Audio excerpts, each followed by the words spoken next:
Breaking చూస్తున్నాం. మెదక్ జిల్లాలో విషాదకర సంఘటన ఒకటి చోటు చేసుకుంది. తాళపల్లి తాండలో యువతి సూసైడ్ చేసుకుంది. పురుగుల మందు తాగి బలవన్మరణానికి పాల్పడింది. హాస్పిటల్కు తరలించగా చికిత్స పొందుతూ యువతి మృతి చెందింది.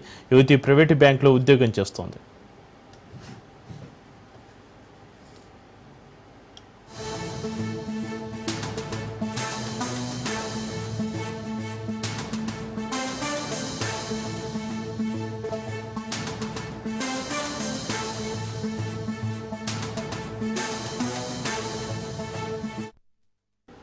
మెదక్ జిల్లాలో విషాదకర సంఘటన చోటు చేసుకుంది. తాళపల్లి తాండాలో యువతి సూసైడ్ చేసుకుంది. పురుగుల మందు తాగి ఆత్మహత్యకు పాల్పడింది. హాస్పిటల్కు తరలించగా చికిత్స పొందుతూ యువతి మృతి చెందింది. యువతి ప్రైవేటు బ్యాంకులో ఉద్యోగం చేస్తోంది.